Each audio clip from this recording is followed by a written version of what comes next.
Tobacco use is really high in Bangladesh, and not only in Bangladesh, in Southeast Asia. And in Bangladesh, 35.3% of adults use any form of tobacco. While the number of people who use tobacco products is dramatically down in most Western countries, the fight against tobacco is far from over in developing economies like Bangladesh, where tobacco sales bring in a lot of tax dollars. I'm not saying that tax revenue is not important, but they have to find out some alternate source of collecting tax revenue and not only relying on the tobacco taxation. I'm Rumana Huque. I'm a health economist by training, and I'm a professor of Department of Economics at University of Dhaka. I am also executive director at ARC Foundation, which is a research NGO in Bangladesh. Welcome to the fourth episode of our special collaborative podcast series with the International Economic Association, where we showcase the economists behind invaluable research in places we don't hear enough about, like Bangladesh, where Rumana Huque delves into the real costs of tobacco dependency. The public health impact is much higher, the adverse impact on health is much higher than the revenue collected. Other episodes in the series feature economists from Kenya, Turkey, and Colombia. In this episode, IMF Podcast contributor Rhoda Metcalf sits down with Huque to discuss her research into why Bangladesh needs to kick its tobacco habit. I know that tobacco is very popular in Bangladesh. What is it? More than a third of adults use tobacco. But are we talking about cigarettes? I mean, is this a lot of people smoking? This includes smoking tobacco and smokeless tobacco. And smoking tobacco, there is a cigarette and also a bidi in Bangladesh, which is a cheaper handmade cigarette. Right. Around 18% people use smoked tobacco, and among them 36% are men and 0.8% are women. So it's almost entirely men. Men. It's almost entirely men and very little among women. And if we look into the smokeless tobacco, here the women consume more of smokeless tobacco. So around 25% women consume smokeless tobacco, whereas in men it's 16%. Oh, so more women are using e-cigarettes or smokeless tobacco. So is that like the e-cigarettes or what is that? Oh, no. These are chewing tobacco. Oh, I see. So smokeless tobaccos are the chewing tobacco. So you put it in your mouth and you chew and you swallow. Oh. So these are really harmful for health. So smokeless tobacco is very popular in Southeast Asia, including Bangladesh, and it's integrated into the social norms and culture.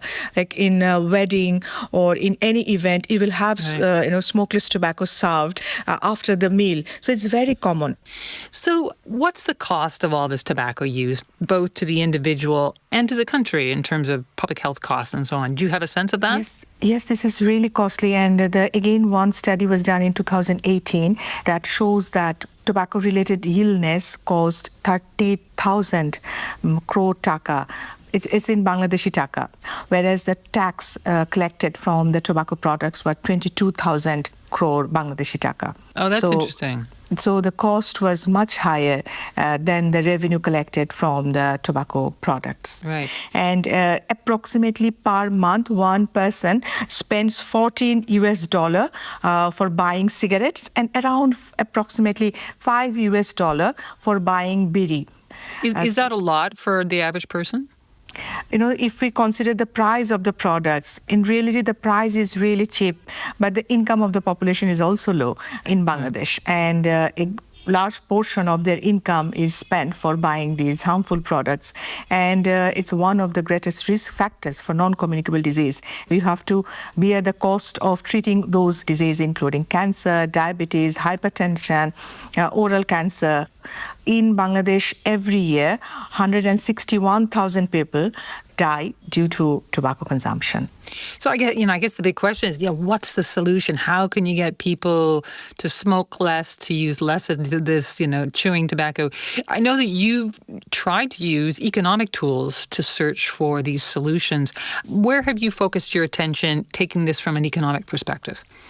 My research focuses on tobacco taxation. Right. This tobacco taxation is one of the cost-effective tools for reducing tobacco consumption by making the tobacco price higher and less affordable for the people. But in Bangladesh, the tax structure is flawed because it's a tiered tax structure. So they divide the cigarette into 4 types: premium type cigarette, high type, and medium and low. So each tier has different price and different tax rate on each tier. So it makes the tax system very complex. So collecting the tax is a huge task for the authority, and that's why there is a possibility of avoiding the tax by the industry. Well, how do they get around it? So it makes possible that the consumer, they switch the brand. If the price of premium brand goes up, they can switch to the medium brand or even low tier. Oh, I see. So instead of quitting tobacco, they're just switching the products. So what's the rationale from the government's point of view of making it so complicated instead of just having, one tax rate on all cigarettes? So historically, it's the 4th tier. So now the authority, National Board of Revenue, they are used to follow the same process. So any reform needs lots of motivation and leadership from their side. And at the same time, the industry interference is there. So they also try to create some pressure on the government. There are some myths that if you change the current structure, the tax revenue might go down. So of course, there are issues related to the capacity of the authority to make the changes, but at the same time, there are pressure from the industry as well. So what percentage of the taxes that are collected come from the tobacco industry?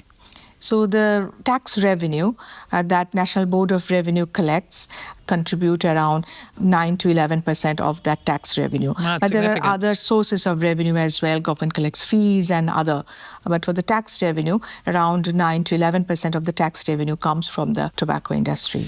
Wow. So I guess that creates a kind of conundrum for the government, right? I mean, because on one side, tobacco is bringing in all this revenue, but then it's also creating all these public health costs on the other side, right? Yeah. In a developing country like Bangladesh, government relies heavily on the tobacco taxation. There are 2 ministries, the Ministry of Health. Their priority is, of course, the public health gain. But National Board of Revenue, we cannot deny that they rely on the tobacco taxation for their tax revenue as well. So changing the tax structure overnight might create some sort of threat to the National Board of Revenue that, okay, they might lose the revenue. So we do understand that. But at the same time, it's also important for us to advocate and make the government realize that, no, the public health impact is much higher, the adverse impact on health is much higher than the revenue collected for a year. Government has to find out the pathway of collecting tax revenue from other sources and reduce their reliance on the tobacco products. So we need to set some target, and we have to create the roadmap that how we can achieve the tobacco-free Bangladesh at some point. Right. So, I mean, that's the long-term goal.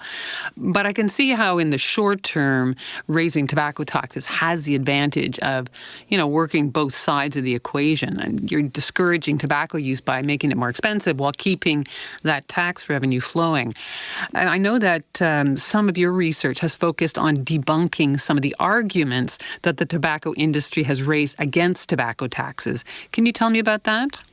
So industry always, whenever there is any initiative of increasing tax or making any tax structure reform, they come up with some myths. And one of the propaganda is that the smuggling will go up. Or illicit trade will go up. Of cigarettes, right.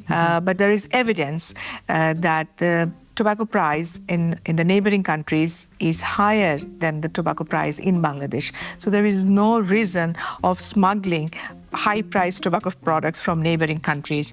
And didn't you do some research to find out what percentage of the cigarettes were actually illegal? Yes, and we found that around 2% of the tobacco products in the country is illicit, not following the tax properly. So the problem of illegal cigarettes is actually pretty small. Very small. It's the illicit trade was only 2% that we found. We are still analyzing data, and some more publication is in the pipeline within this illicit trade study.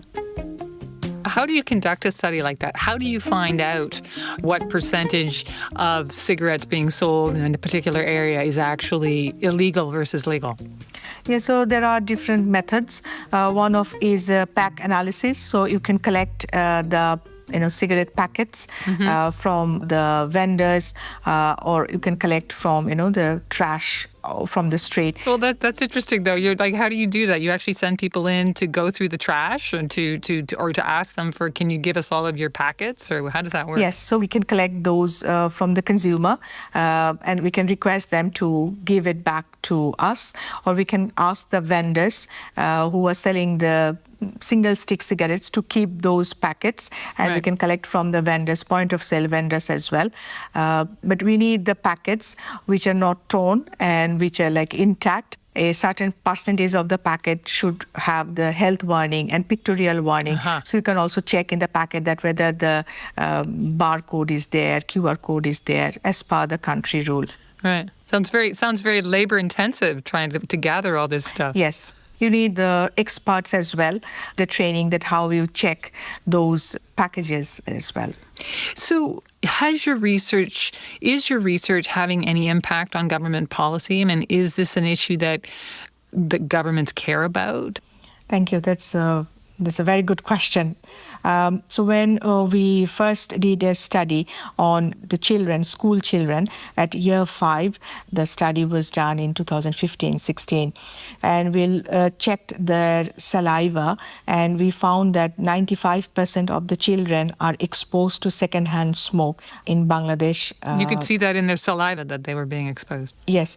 We collected the saliva and we tested in the UK, and we found that the 95% of children had nicotine in their saliva, which indicated that they are exposed to secondhand smoke. Right. Oh. And we did the study again in 2022-23, and this time we did the study in 34 schools with 1,300 plus students, and we found that 92% children are exposed to secondhand smoke.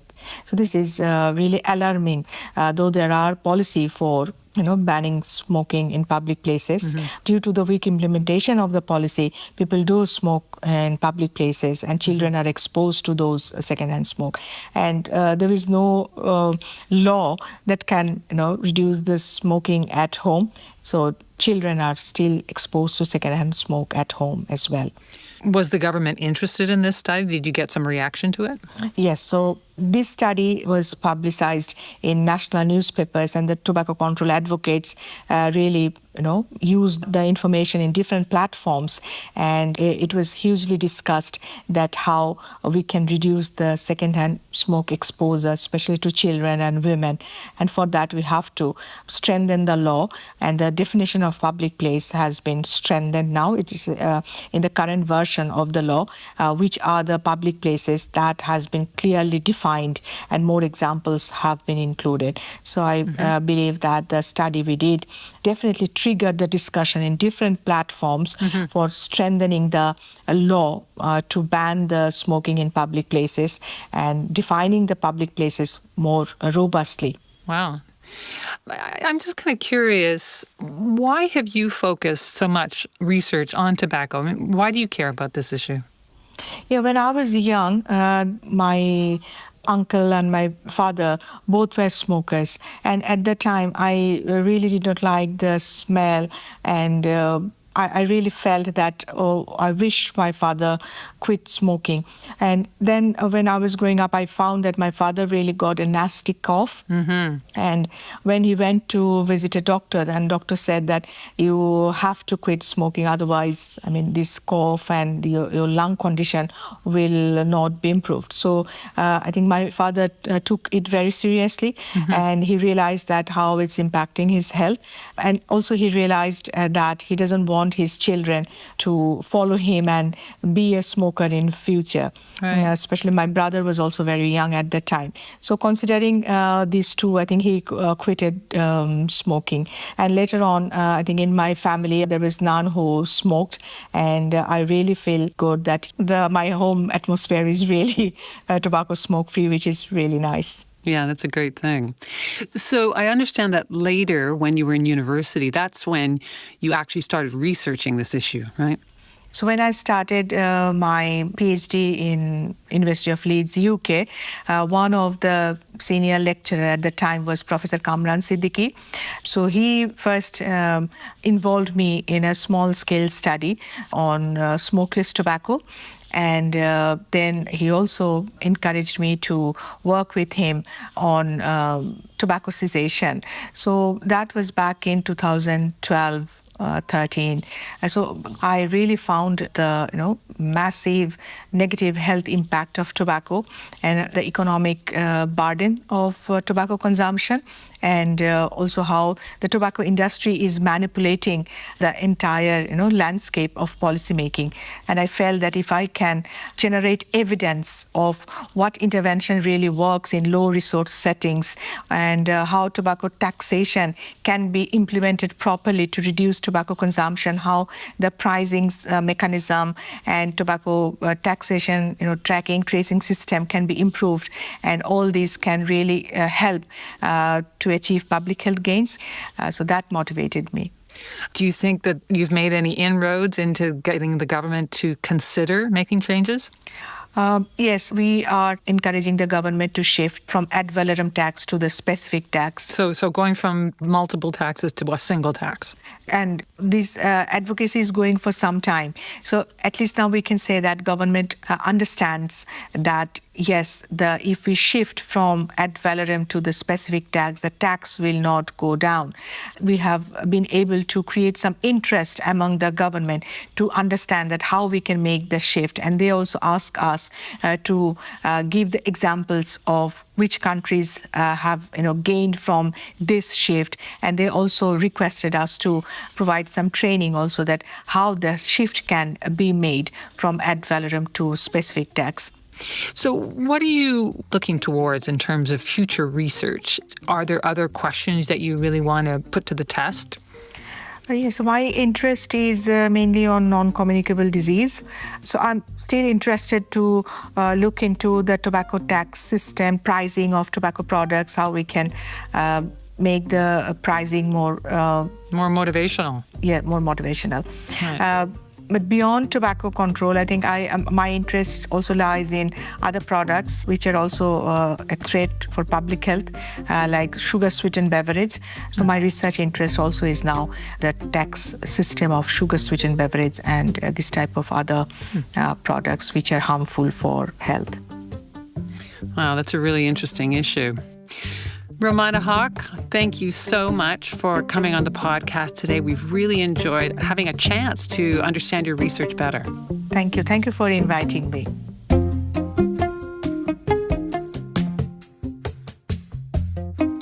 Rumana Huque was speaking with Rhoda Metcalfe as part of our special limited-run podcast series called Driving Change, the product of a collaboration with the International Economic Association's Women in Leadership in Economics initiative. The series is also featured in the March edition of Finance and Development magazine. Check it out at imf.org/FND. And go to imf.org/podcasts or wherever you listen to find the other podcasts in this series featuring economists from Turkey, Kenya, and Colombia. You can also follow us on X. Our handle is @IMF_podcast. I'm Bruce Edwards. And I'm Rhoda Metcalfe. Thanks for listening.